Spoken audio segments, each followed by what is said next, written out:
لله الحمد لله رب العالمين وبه نستعين على أمور الدنيا والدين والصلاة والسلام على أشرف المرسلين سيدنا محمد وعلى آله وصحبه أجمعين أما بعد السلام عليكم ورحمة الله وبركاته. Datang seseorang kepada Imam Abu Hanifah mengatakan bahwasanya, wahai Imam, aku baru saja menjual rumah aku kepada seseorang dan aku mengambil duit itu dan aku terlupa meletakkan di mana duit tersebut. Aku datang kepada engkau supaya engkau beritahukan kepada aku di manakah duit aku itu. Al-Imam Abu Hanifah mengatakan sepatutnya kamu datang pergi ke polis untuk bertanya kepada pihak polis, bahwasanya melaporkan kepada pihak polis kalau duit kamu hilang.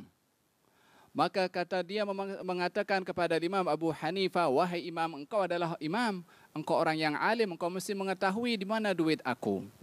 Kata Imam Abu Hanifah, nak mengelak daripada orang yang bertanya itu, dia mengatakan, pergilah kamu ke rumah, malam nanti kamu pergi solat tahajud 2 rakaat, kamu minta kepada Allah Subhanahu wa taala agar supaya Allah mengembalikan kepada kamu uang kamu.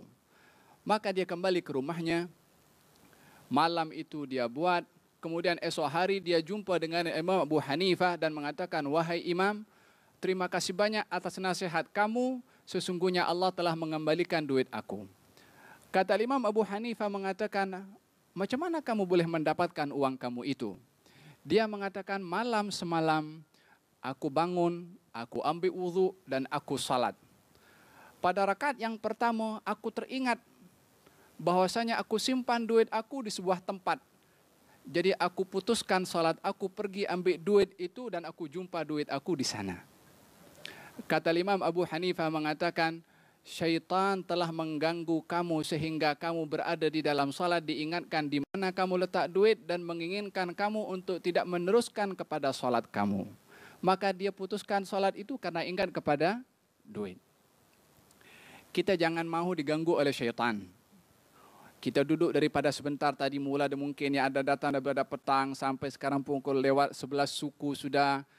Jangan sampai bagi peluang kepada syaitan nak bisik kepada kita, dah lama yuk kita balik. Sesungguhnya apa masa yang kita gunakan pada malam hari ini adalah bila mana kita mengetahui apa yang Allah anugerahkan kepada kita pada malam hari ini dalam acara KL Bersalawat, yang mana program ini adalah merupakan program yang tentunya akan mendapatkan anugerah dari Allah Subhanahu wa taala, bersempena juga anugerah yang Allah berikan kepada kita sebagai umat Nabi Muhammad sallallahu alaihi wa ala alihi wasallam dengan dipilihnya kita sebagai salah satu atau sekelompok dari golongan manusia yang dipilih oleh Allah Subhanahu wa taala untuk hadir dalam tempat seperti ini. Apa yang menarik perhatian saya sebentar tadi bermula daripada program yang kita adakan adalah ketika tadi diberitahukan masa qiyam agar supaya yang qiyam hanya yang ada di audiens sini. Akan tetapi saya melihat ramai daripada jamaah yang berdiri di belakang sana, kemudian qiyam, kaum muslimat pun qiyam, yang akhirnya muslimin pun qiyam juga di sini. Teringat satu peristiwa yang sama berlaku di zaman baginda Rasulullah sallallahu alaihi wasallam. Ketika beliau masuk ke masjid yang mana rumah baginda Rasulullah itu hanya terpisah dengan tirai yang memisahkan antara masjid dengan rumah baginda Rasulullah. Sahabah menunggu baginda Rasulullah keluar daripada rumahnya.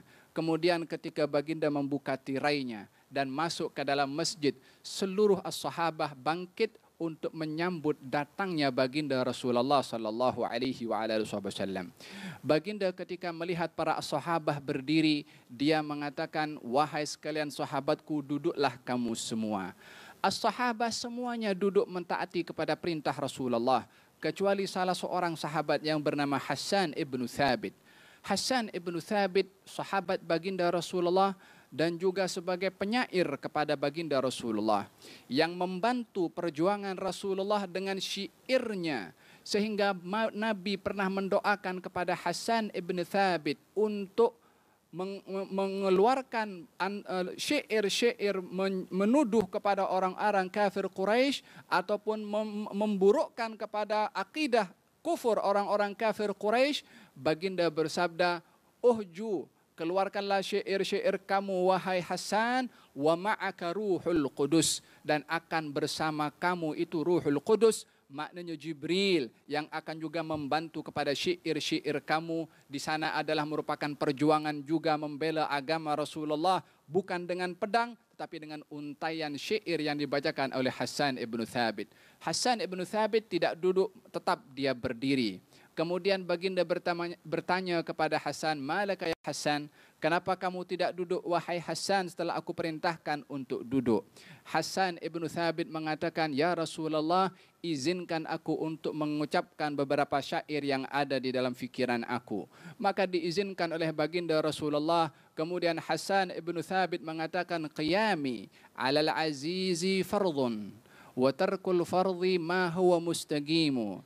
Ajibtu liman lahu aqlun wa fahmun yara hadzal jamala fala yagumu."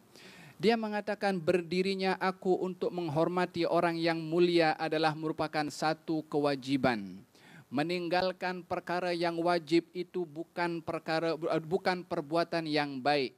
Aku merasa hairan, merasa takjub kepada seseorang yang punya akal dan pemahaman melihat indahnya wajah kamu ini wahai Rasulullah ketika datang dan mereka tidak berdiri menyambut kamu. Maka Hasan ibn Thabit sendiri yang berdiri menyambut baginda Rasulullah sallallahu alaihi wa ala alihi wa sahbihi wasallam. Mudah-mudahan apa yang berlaku sebentar tadi dalam majlis kita dengan berdirinya kaum hadirin hadirat sekalian akan disampaikan oleh Allah kepada baginda Rasulullah, akan kecintaan kita kepada baginda Rasulullah sallallahu alaihi wa ala alihi wa sahbihi wasallam untuk mendapatkan juga kecintaan daripada baginda Rasulullah sallallahu alaihi wa alihi wasallam.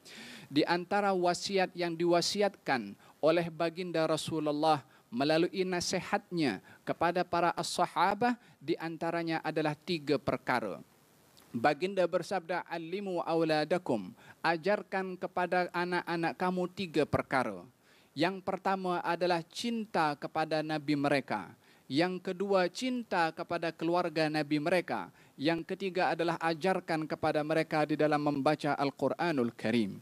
3 perkara ini di antara sekian banyak wasiat yang diwasiatkan oleh baginda Rasulullah kepada umatnya, khususnya kepada orang tua, untuk mengajarkan kepada anaknya bagaimana cinta kepada baginda Rasulullah sallallahu alaihi wa ala alihi wa sahbihi wasallam. Maka cinta itu adalah satu perasaan yang ada di dalam hati. Dia bukan berupa teks untuk kita baca kemudian akan dapat cinta melalui bacaan yang kita baca, ataupun boleh kita nak melakukan dengan membaca. Cinta adalah satu perasaan di dalam hati. Bila mana ia itu merupakan mencintai kepada seseorang, akan terungkap kecintaan itu melalui perbuatan zahirnya. Dalam hal ini baginda Rasulullah bersabda, "Abdil mawaddata liman waddaka fa innaha athbat." Tunjukkan kasih sayang kamu dan cinta kamu kepada orang yang kamu cintai. Sesungguhnya kamu menunjukkan kasih sayang dan cinta kamu kepada orang yang kamu cintai akan lebih menguatkan kecintaan kamu kepada orang yang kamu cintai.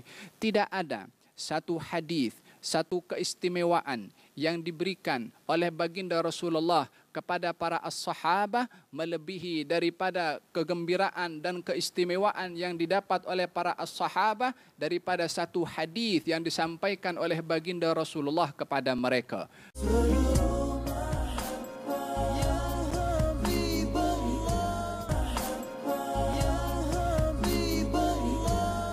Ketika menyampaikan khutbah baginda Rasulullah sallallahu alaihi wasallam, datang seorang A'rabi, seorang daripada kampung sana, berdiri dan memotong khutbahnya baginda Rasulullah dengan mengatakan, "Ya Rasulullah, mata sa'ah?" Ya Rasulullah, bilakah hari kiamat itu? Kata baginda Rasulullah setelah melihat para as-sahabah mulai bising kerana memotong, menginterap khutbahnya baginda Rasulullah. Baginda mengisyaratkan untuk tidak melakukan apa-apa kepada badui itu. Maka baginda Rasulullah SAW bertanya kepada si badui itu, mengatakan, apa yang kamu dah siapkan untuk hari kiamat yang kamu bertanya kepada aku itu. Badui itu mengatakan, ya Rasulullah, aku tak banyak amal yang boleh aku buat kecuali apa yang sudah diwajibkan oleh Allah, kecuali hati dan sanubari aku ini dipenuhi dengan kecintaan kepada Allah dan Rasulnya. Maka baginda bersabda, anta ma'aman ahbabta, kamu akan dikumpulkan bersama orang yang kamu cintai. Maka kata Sayyidina Anas ibnu Malik mengatakan, wallahi, demi Allah, kami para as-sahabah tidak pernah gembira dengan satu hadis yang disampaikan oleh baginda Rasulullah seperti mana gembiranya aku kepada hadis yang baru saja disampaikan oleh baginda Rasulullah, yaitu tentang dikumpulkan bersama orang yang dicintai. Kata Sayyidina Anas ibnu Malik, aku cinta Rasulullah, aku cinta Abu Bakar, aku cinta kepada Umar, harapan agar supaya mendapatkan kumpul dan bersama dengan baginda Rasulullah sallallahu alaihi wa ala alihi wa sahbihi wasallam.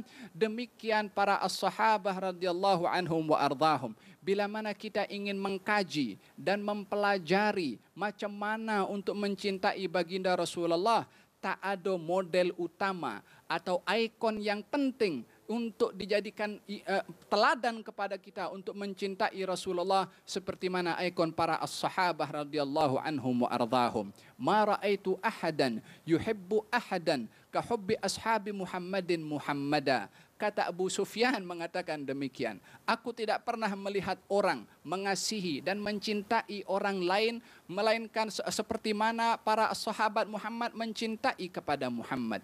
Abu Sufyan mengatakan demikian ketika berada di belum dalam keadaan beriman kepada Allah.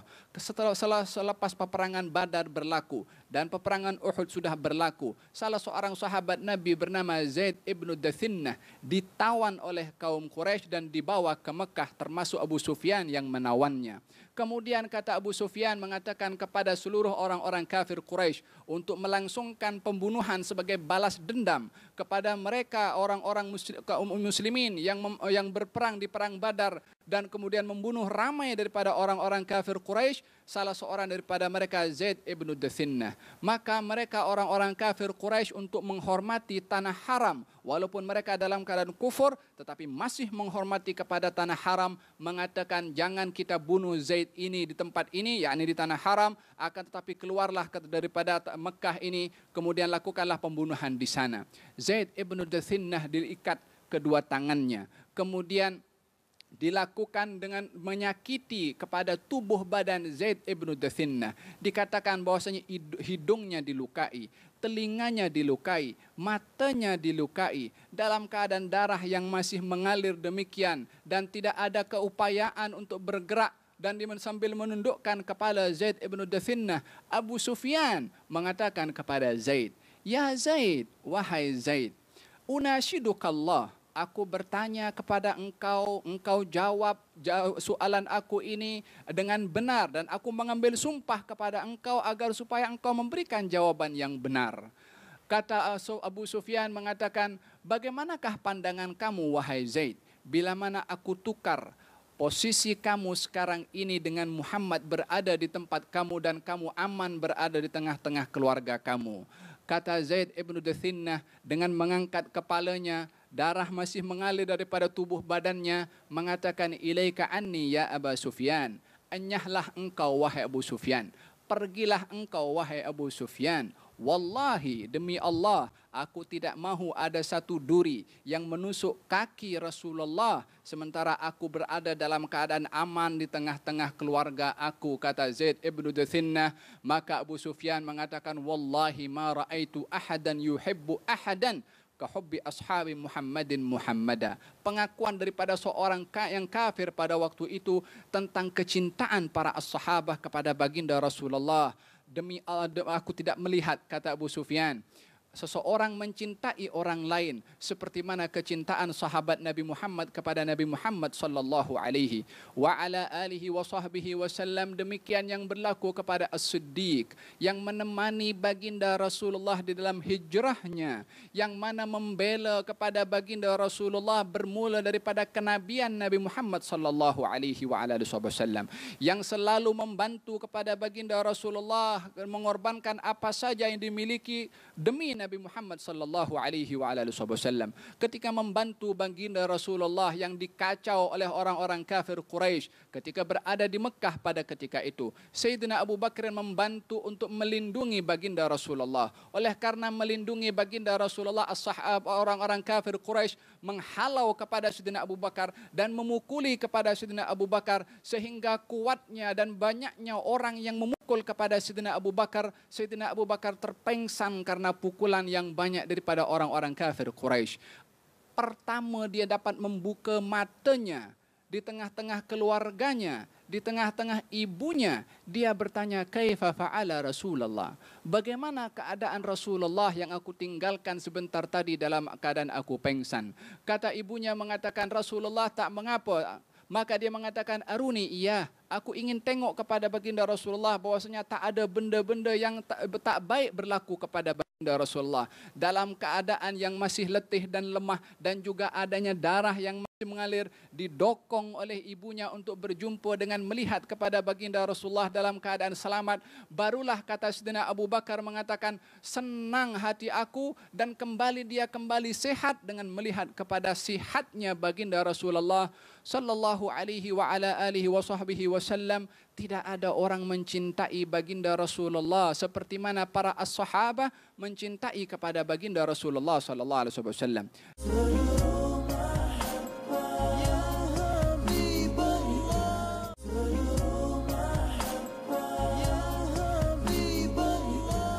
Dalam peperangan Uhud yang berlaku, peperangan yang dialami kekalahannya oleh kaum al-muslimin disebabkan beberapa orang yang tidak mentaati kepada arahan baginda Rasulullah.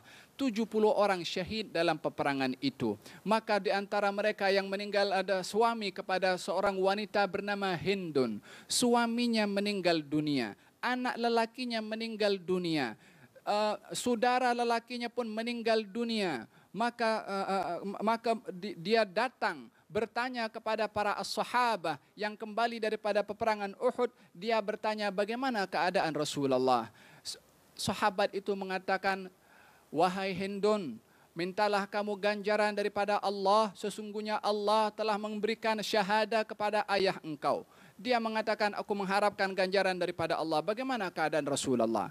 Mereka beritahukan, suami kamu meninggal. Dia mengatakan, aku mengharap ganjaran dari Allah. Bagaimana keadaan Rasulullah? Dia tanya lagi, anak lelaki kamu syahid dalam peperangan Uhud. Dia mengatakan, waihakum kaifa halu Rasulillah? Bagaimana keadaan Rasulullah? Yang bermain dan menyibukkan kepada akal fikirannya serta jiwanya adalah keadaan baginda Rasulullah sallallahu alaihi wasallam. Dikatakan Rasulullah bi khair. Ketika diberitahukan Rasulullah bi khair, dia mengatakan, aruni, iya, aku nak tengok dengan mata aku sendiri. Dihampiri oleh Hindun. Kemudian ketika menatap kepada wajah Rasulullah sallallahu alaihi wasallam, dia mengatakan, ya Rasulullah, kullu musibatin ba'daka jalalun. Setiap musibah yang menimpa, yang penting tak menimpa kepada engkau wahai Rasulullah, musibah itu kecil bagi aku. Yang penting engkau selamat. Hindun pergi ke tanah di Uhud yang mana suami dan anaknya syahid dalam peperangan itu, dibawa oleh Hindun untuk dikebumikan di Madinah. Maka onta itu ketika ingin dihadapkan menuju ke Madinah, onta itu tak mahu untuk berjalan. Bila mana dikembalikan untuk kembali ke Gunung Uhud, onta itu pun hendak pergi ke Gunung Uhud. Hindun faham bahwasanya suami, anaknya serta ayahnya hendak dikebumikan di tanah Uhud, maka dikebumikan juga mereka sebagai syuhada Uhud. Suami, anak dan juga abang kepada Hindun, salah satu sahabat daripada Ansar yang beriman dan terserap di hatinya dan jiwanya mahabbah kepada baginda Rasulullah sallallahu alaihi wa ala alihi wa sahbihi wasallam. Bila mana mahabbah ini berlaku kepada para as-sahabah adalah semuanya serpihan daripada mahabbah yang ada di dalam hati baginda Rasulullah yang diberikan para as-sahabah. As-sahabah tidak dapat mencintai baginda Rasulullah sedemikian melainkan mereka sudah mendapatkan kasih sayang dan mahabbah daripada baginda Rasulullah sallallahu alaihi wasallam sendiri, sehingga mahabbah yang ada di dalam hati baginda Rasulullah adalah terpancar kepada seluruh para sahabat-sahabatnya, sehingga hatinya dipenuhi dengan kasih sayang dan mahabbah kepada baginda Rasulullah sallallahu alaihi wa ala alihi wa sahbihi wasallam. Bahkan mahabbah yang ada di dalam hati baginda Rasulullah ada termasuk kepada al-jamadat, benda-benda yang mati, bahkan kepada hayawanat, kepada hayawan yang juga mempunyai belas kasihan dan juga cinta kepada baginda Rasulullah sallallahu alaihi wa ala alihi wa sahbihi wasallam. Ketika baginda berjalan di salah satu kebun milik Al-Ansar, ada seekor onta yang ketika melihat baginda Rasulullah berjalan menghampiri dan mendekatkan kepalanya kepada baginda Rasulullah, menunjukkan onta itu sedang menitiskan air mata kepada baginda Rasulullah sallallahu alaihi wasallam dan mengatakan kepada baginda Rasulullah, onta boleh bercakap kepada baginda Rasulullah sallallahu alaihi wasallam, mengatakan, ya Rasulullah, aku ini milik kepada si fulan, yang si fulan ini melihat aku sudah tua sehingga dia tidak memberikan makanan secukupnya kepada aku karena aku tak dapat lagi nak digunakan untuk membawa barang. Maka dia mengadu kepada baginda Rasulullah sallallahu alaihi wasallam. Kemudian baginda memanggil kepada tuan rumah, mengatakan, hendaklah kamu mempunyai belas kasihan kepada onta ini, sesungguhnya dia mengadu kepada aku begini dan begini. Maka si tuan rumah itu mengatakan, ya Rasulullah, mulai hari ini aku akan berikan dia makanan yang terbaik tanpa aku gunakan dia untuk bekerja sampai dia meninggal dunia, kata tuan rumah itu, setelah mendapat arahan daripada baginda Rasulullah sallallahu alaihi wa ala alihi wa sahbihi wasallam. Bahkan perhatiannya, kasih sayangnya kepada manusia, bahkan juga kepada hayawan, hatta al-jamadat, kepada benda-benda yang mati, benda-benda yang tak bernyawa pun mendapatkan bahagian daripada belas kasihan baginda Rasulullah. Siapakah orang yang mempunyai belas kasihan sehingga kepada benda-benda yang mati? Siapakah yang mempunyai belas kasihan, cinta kepada batu ataupun kepada pokok dan lain sebagainya, kalau bukan kita mendapat yang demikian daripada cerita baginda Rasulullah sallallahu alaihi wasallam. Baginda ketika berada di gunung Uhud dan berdiri di atas gunung Uhud, beliau menyatakan, Uhudun jabalun yuhibbuna wa nuhibbuh. Ini gunung Uhud cinta kepada kami dan kami pun cinta kepada gunung Uhud. Apa yang ada pada gunung Uhud? Batu. Tetapi batu ini adalah memiliki hubungan tersendiri ibadahnya kepada Allah dan tahu siapa yang ada di sekelilingnya, sehingga dimulai kecintaan itu daripada gunung Uhud kepada baginda Rasulullah. Baginda bersabda, Uhud cinta kepada aku dan aku cinta kepada gunung Uhud. Adakah bila mana batu ini seperti gunung Uhud yang menyaksikan baginda Rasulullah dan peperangan yang berlaku di tengahnya, menyampaikan rasa cintanya kepada baginda Rasulullah, sementara tak berakal, sementara tak bernyawa seperti manusia ataupun al-jin? Bukankah sepatutnya manusia yang mendapat anugerah akal, fikiran, hati nurani yang murni untuk melahirkan dan mengembangkan kecintaan kepada baginda Rasulullah sallallahu alaihi wasallam?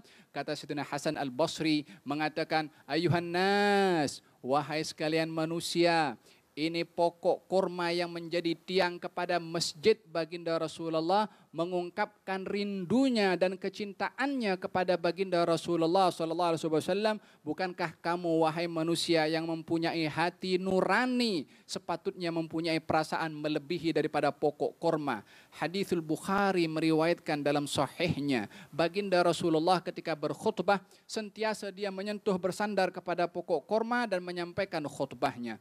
Ketika jamaah sahabat Nabi sudah mulai ramai, para sahabat mengatakan, Tamim Ad-Dari mengatakan, ya Rasulullah, kami akan buatkan untuk engkau mimbar supaya nampak tinggi dan semua sahabat dapat melihat kepada baginda Rasulullah dan memudahkan kepada baginda Rasulullah untuk menyampaikan khutbah, maka dibuatkan mimbar oleh salah seorang sahabat bernama Tamim Ad-Dari.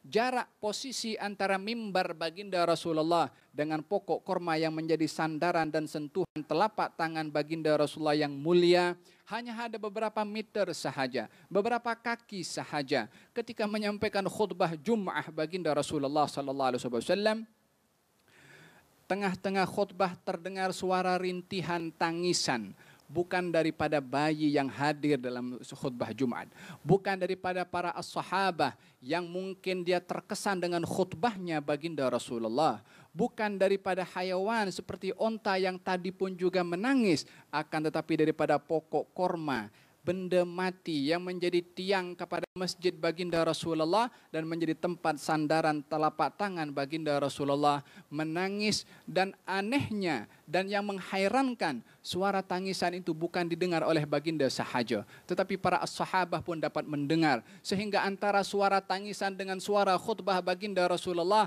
yakni saling berlumba. Tangisan semakin kuat membuat suasana agak bising sehingga penyampaian baginda Rasulullah kepada para sahabat terganggu. Baginda berhenti daripada khutbahnya, kemudian menghampiri kepada pokok korma itu, kemudian berbisik kepada pokok korma dan meletakkan telinganya di pokok korma itu, seakan-akan berbisik-bisik kepada pokok korma. Kata as-sahabah perawi hadis itu mengatakan, dia tenangkan itu pokok korma menangis umpama seorang ibu yang sedang menenangkan bayinya yang sedang menangis. Sedikit demi sedikit tangisan itu adalah mulai redup dan akhirnya berhenti. Mulai kembali menaik ke mimbar menyampaikan khutbahnya, bercerita, pokok korma ini tidak dapat tahan berjauhan daripada aku, maka aku beri pilihan kepada dia. Satu di antara dua, aku kembalikan dia menjadi pokok korma dengan buah yang subur sampai hari kiamat, ataupun akan menjadi pokok korma nanti di syurga. Maka dia memilih untuk menjadi pokok korma di syurga. Kenapa pokok korma memilih untuk menjadi pokok korma di syurga sementara dia diciptakan di dunia oleh Allah Subhanahu wa taala? Peluang daripada baginda Rasulullah diberikan pilihan, dia kalau menjadi pokok korma di dunia, dunia hancur habis pokok korma. Tapi bila mana berada di sana, dia sentiasa berada dengan baginda Rasulullah sallallahu alaihi wa ala alihi wa sahbihi wasallam. Maka demikian rahmah kasih sayang yang ada pada baginda Rasulullah sallallahu alaihi wa ala alihi wasallam merangkumi kepada segala jenis makhluk yang mendapatkan bahagian daripada cinta, kasih dan sayang daripada baginda Rasulullah sallallahu alaihi wasallam. Perlu kita untuk mengambil bahagian daripada wasiat baginda tadi, alimu auladakum, ajarkan anak-anak kamu cinta kepada Rasulullah, cinta kepada keluarga baginda Rasulullah, cinta juga kepada Al-Quranul Karim. Ambillah peluang ini, macam mana kita nak cinta, nak mengajarkan anak-anak kita cinta kepada baginda Rasulullah dengan tiga. Yang pertama, sentiasa membaca sirah Nabi Muhammad sallallahu alaihi wasallam. Maulid yang kita baca sebentar tadi itu adalah ungkapan tentang sirah, hanya saja bentuknya berbentuk syair. Sama juga kita pergi kedai beli buku sirah Nabi, sama juga istrinya adalah isinya menceritakan tentang sejarah Nabi Muhammad sallallahu alaihi wasallam. Maulid ini pun juga sirah Nabi, hanya saja dalam bentuk syair. Ini adalah juga sirah Nabi Muhammad sallallahu alaihi wa ala alihi wasallam.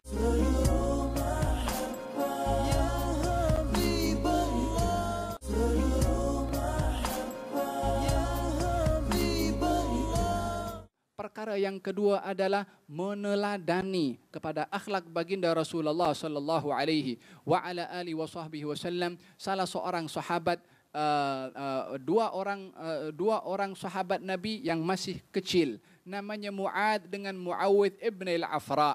Ayahnya sahabat kepada baginda Rasulullah. Dua budak ini dididik di rumahnya tentang Nabi Muhammad SAW. Perjuangannya, macam-macam pendidikan di dalam rumah tentang sirah Nabi Muhammad SAW. Di antaranya diceritakan tentang musuh-musuh Nabi Muhammad ketika berada di Mekah sana. Yaitu dikatakan musuh ketat Nabi Muhammad ini adalah bernama Abu Jahal. Maka ketika dalam peperangan, Mu'ad dengan Muawidh berada di samping kanan dan kiri seorang sahabat bernama Abdurrahman ibn Auf. Abdurrahman ibn Auf mengatakan, tengok kanan budak kecil, tengok kiri budak kecil. Dia mengatakan, andai sebelah kanan kiri aku ni orang yang gagah perkasa. Bila mana berlaku peperangan, ada orang yang boleh tolong aku dari kanan dan juga dari kiri. Tapi jumpa budak-budak kecil. Tak lama Mu'ad memanggil kepada Abdurrahman bin Auf, ya am, Pak Cik, tahukah kamu di antara mereka itu orang-orang kafir Quraisy yang mana satu yang bernama Abu Jahal? Dia mengatakan, kenapa kamu nak mencari kepada Abu Jahal? Kata Mu'ad mengatakan, jangan kau kuatkan suara engkau. Nanti saudara aku boleh dengar, dia dulu yang pergi kepada Abu Jahal berbandingkan kepada aku. Perlahankan engkau punya suara.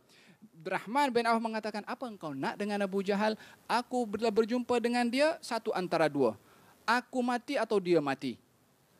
Kenapa kamu nak mencari kepada Abu Jahal dan ingin membunuh kepadanya? Aku mendengar bahwasanya dia mengganggu Rasulullah. Aku mendengar. Maknanya dia diperdengarkan tentang sejarah perjuangan baginda Rasulullah dengan disebutkan siapa musuh-musuh baginda Rasulullah.